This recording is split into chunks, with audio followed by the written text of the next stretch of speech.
जय हिंद। आज हम इसमें देखेंगे सविनय अवज्ञा आंदोलन और बहुत सारा चीज़ देखेंगे इसमें इस वीडियो में। लेकिन उससे पहले हम थोड़ा सा बताते हैं कि कहाँ तक हम लोग पढ़ चुके थे। असहयोग आंदोलन बता चुके थे आप लोग को। देखिए असहयोग आंदोलन तो गांधी युग पढ़ा रहे थे। गांधी युग में ही बता दिए थे असहयोग आंदोलन। असहयोग आंदोलन यह आंदोलन क्या था? असहयोग आंदोलन यह 1 अगस्त 1920 को स्टार्ट हुआ था। शुरू हुआ था 1920 में। 1 अगस्त और 1920 से शुरू हुआ था। चला था कब तक?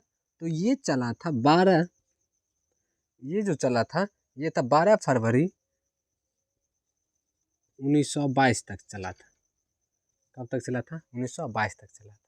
उसके बाद क्या था कि 12 फरवरी 1922 तक चौरी चौरा हत्याकांड जब हुआ था, तो उनके बाद उससे यही चीज़ देखते हुए क्या था कि महात्मा गांधी जब वहाँ गए थे, वहाँ गुजरात गए थे, तो यहाँ गोरखपुर के नज़दीक एक स्टेशन है चौरी चौरा। वहीं पर क्या था कि ये एक ऐसा घटना घटा जिसमें क्या था कि देखा गया हिंसक विद्रोह हुआ। इसी चीज़ को देखते हुए गांधी जी ने क्या किए कि असहयोग आंदोलन को वापस ले लिए थे। वापस कब लिए थे? 22 फरवरी 1922 को। उसके बाद गांधी जी को जैसे ही वापस लिए, तो गांधी जी को पकड़ के गांधी जी जब वापस ले लिए थे, तो उसके ठीक 1 महीना बाद क्या था कि इसके ठीक 1 महीना बाद गांधी जी को पकड़ के वापस जेल में डाल दिया था अंग्रेज। जब जेल में डाल दिया था अंग्रेज, तो उसके बाद देखा गया यहाँ पर क्या था कि जेल में डालने के बाद कांग्रेस अधिवेशन हुआ था। कांग्रेस अधिवेशन कहाँ पर हुआ था? तो कांग्रेस अधिवेशन हुआ था बिहार के गया में। कहाँ हुआ था? बिहार के गया जिला में हुआ था। जो अभी गया है, वहाँ गया में क्या हुआ था? अधिवेशन हुआ था। बिहार के गया में अधिवेशन हुआ था। इस अधिवेशन में क्या था कि 2 चीज़, कांग्रेस 2 भाग में बांट गई थी। एक था जो कि जैसे पहले चल रहा था उसी अनुसार को मानने वाले थे।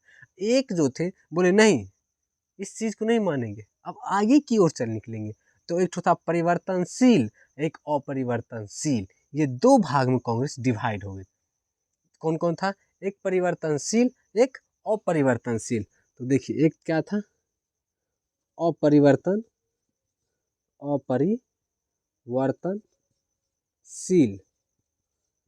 एक था परिवर्तनशील।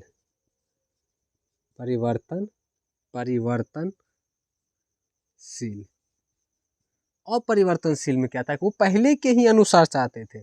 पहले जिस व्यवस्था के अनुसार चल रहा था वही चाहते थे कि वैसे ही चले।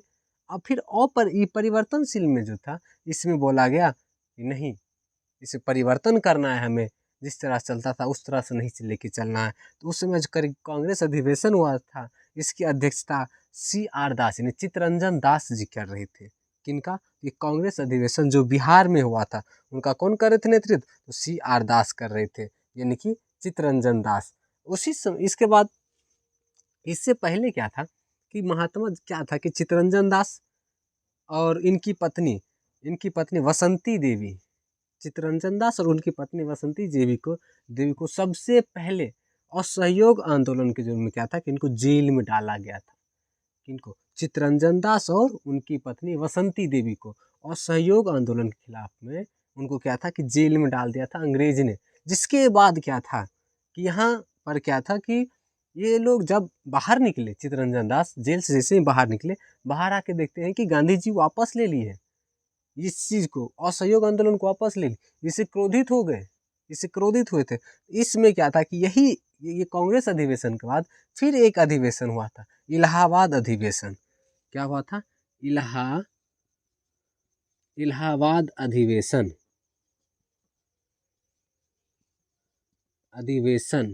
इलाहाबाद अधिवेशन। यह इलाहाबाद अधिवेशन जो था, इसी में क्या था कि CR दास और मोतीलाल नेहरू CR दास और इलाहाबाद अधिवेशन में क्या था कि CR दास और मोतीलाल नेहरू के नेतृत्व में स्वराज पार्टी की स्थापना हुआ था। स्वराज पार्टी की स्थापना हुआ था। इसी के बाद उसके बाद क्या था, इनके किससे थी, इसमें यही क्या था कि परिवर्तनशील में लाए थे, परिवर्तनशील को मानने वाले थे, परिवर्तनशील में थे ये सब। इसमें क्या था, स्वराज पार्टी का स्थापना हुआ। इन्हीं इसमें क्या था कि स्वराज पार्टी का स्थापना हुआ। एक बात ध्यान था कि 1919 में, जब 1919 में क्या बोला था कि जब खिलाफत आंदोलन और वो खिलाफत आंदोलन और यहाँ पर जालियांवाला बाग आंदोलन, इस दोनों के क्या था कि लोगों में बहुत ज़्यादा उनके प्रति, अंग्रेजों के प्रति बहुत ज़्यादा घृणित थे, बहुत ज़्यादा दुश्मनी एक तरह से नहीं बोल सकते, बहुत ज़्यादा क्या थे, क्रोधित थे यहाँ के लोग। यहाँ वो भी समझ रहे थे, तभी क्या था कि यहाँ पर जो लोग थे, यहाँ जो अंग्रेज आए थे, अंग्रेज बोले थे कि इस चीज़ को क्या रोकना है, तो रोकेंगे कैसे, तो लोगों को कुछ थोड़ा थोड़ा देंगे तब ना। तो उसी समय क्या किए थे कि 1919 में मेसोपोटामिया, कब, 1919 में एक चला था मेसोपोटामिया मेसोपोटामिया क्या था कि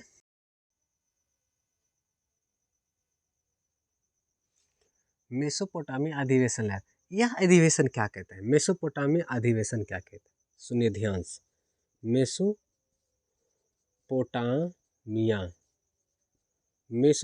अधिवेशन क्या कहते हैं, मेसोपोटामिया अधिवेशन के तहत बोला गया कि यहाँ पर जो केंद्रीय असेंबली है और राज्यों की जो विधानसभा है, ध्यान सुनिएगा, केंद्रीय असेंबली और राज्यों की जो विधानसभा है उसमें भारतीय भी क्या कर सकते हैं, चुनाव लड़ सकते हैं। केंद्रीय असेंबली और राज्यों का जो विधानसभा है उसमें कौन लड़ सकते हैं, भारतीय लड़ सकते हैं, यानी कि भारतीयों को आधा आधा हिस्सा दिया गया। इसमें बोला गया कि लड़ सकते हैं इसमें, और इनका जो नेतृत्व केंद्रीय और राज्य दोनों से जो सबसे ऊपर होगा पद में, वो वारसाई के हाथ में होगा, वारसाई वारसाई वारसाई के हाथ में होगा। यानी यदि इसमें से कुछ चीज़ पारित होता है, यदि यहाँ पर रुक जाता है, तो वारसाई के द्वारा क्या जाएगा, पारित कर दिया जाएगा। यही यहाँ पर बोला गया था इस मेसोपोटामिया के अधिवेशन के तहत।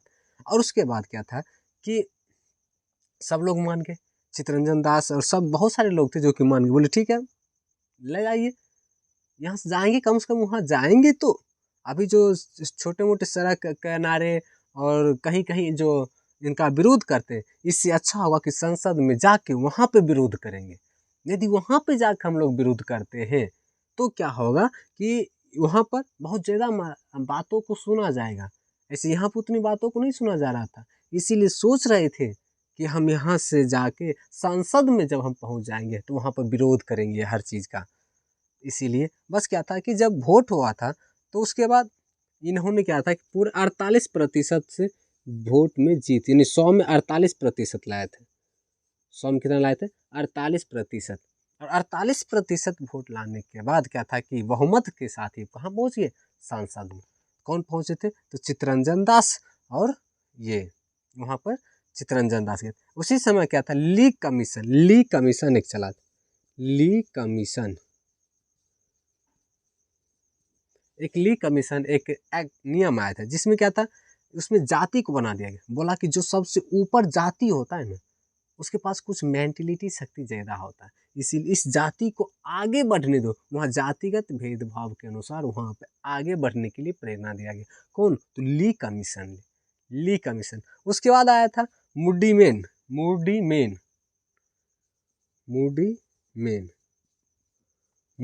एक कमीशन आया था। मूडीमैन कमीशन के द्वारा बोला गया कि आप ये द्वंद्व शासन का बात करते हैं, द्वंद्व शासन मतलब बोला गया कि आधा अंग्रेजों के साथ रहेगा और आधा भारतीयों के पास रहेगा शासन।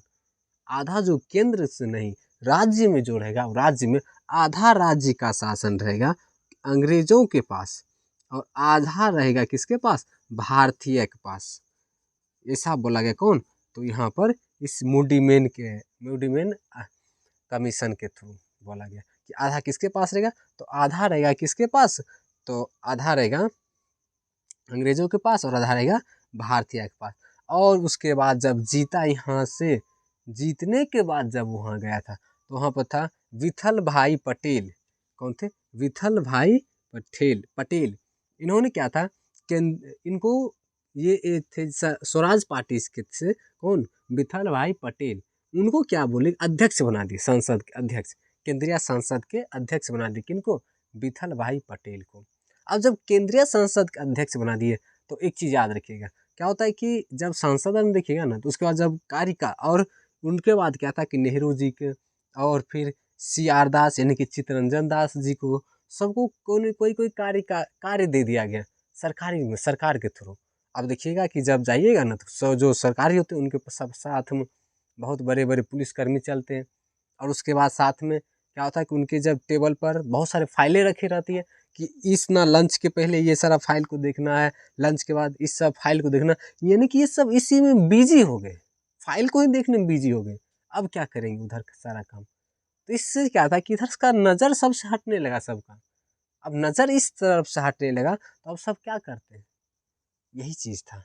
और इसी के बाद ये सब इधर ही घूमने लगे। तब तक जैसे ही वहाँ से आए, जैसे ही वहाँ से आए गांधी जी तब तक में छूट गए थे।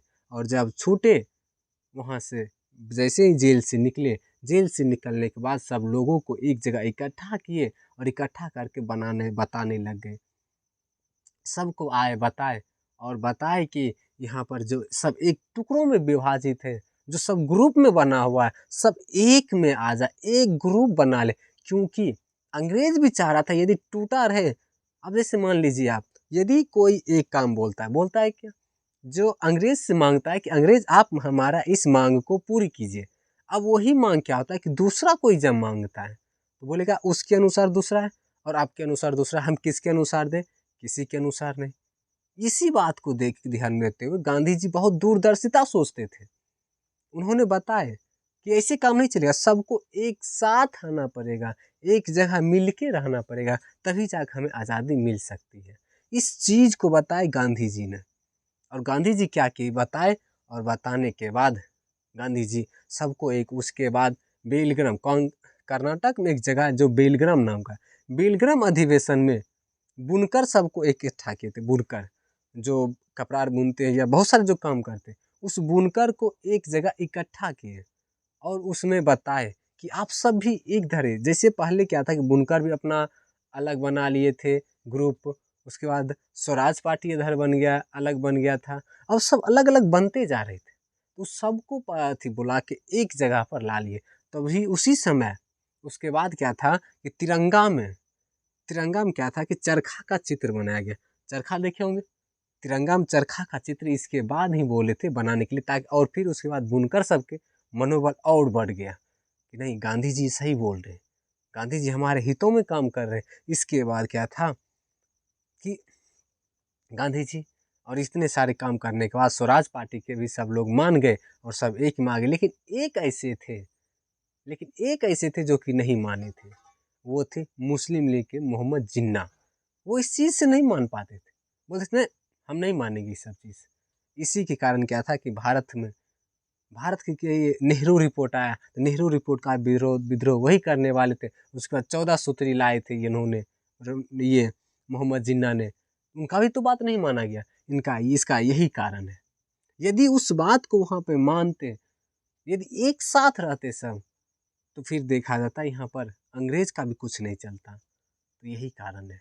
और उसके बाद इतने सारे काम होने के बाद क्या था कि रिपोर्ट आ गया, और रिपोर्ट आने के बाद सब, उसके बाद देखा गया कि वहाँ पर विश्वव्यापी आर्थिक मंदी चलने लगा वहाँ पर। इस चीज़ को देखते हुए गांधी जी सोच रहे थे कि कब जर्मनी और इंग्लैंड में लड़ाई हो।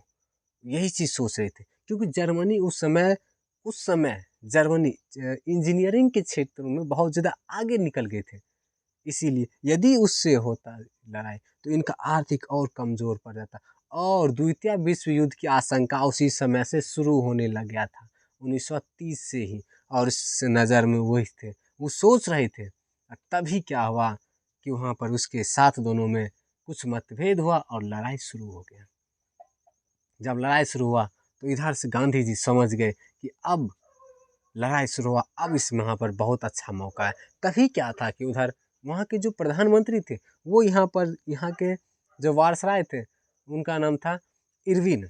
वायसराय जो थे उस नाम का उनका नाम क्या था, इरविन। इरविन को बोला जा रहा था कि हमारे जो यहाँ पर भारत में, भारत को शांत करा के रखना है, यदि शांत रहता है तो वहाँ पर ठीक रहेगा, शांत नहीं रहेगा तो नहीं हो पाएगा। उसी समय गांधी जी गए और 11 सूत्री का मांग किए, 11 सूत्री लेके दे दिए उनको, किनको, इरविन के। लीजिए इरविन जी, अब ये मेरा जो 11 सूत्री की बात है इनको प्रस्तुत कीजिए, अब इनकी बातों को, मेरे बातों को मानिए, नहीं तो हम जा रहे हड़ताल करने। इस बात को उन्होंने क्या था, नहीं माने, इस चीज को उन्होंने दुत्कार के हटा दिए। उनको अपने आप पे घमंड था, बहुत ज्यादा घमंड थे इरविन। फिर क्या था, इस चीज को देखते हुए उन्होंने बोले ना ऐसे कुछ नहीं होगा। फिर उसके बाद क्या था कि दांडी मार्च यहाँ से स्टार्ट किए। तो इसके बाद आगे की वीडियो में हम लोग आगे बढ़ेंगे। अभी के लिए ये 11 सूत्री वहाँ प्रस्तुत किया गया। आज के लिए इतना ही, जय हिंद।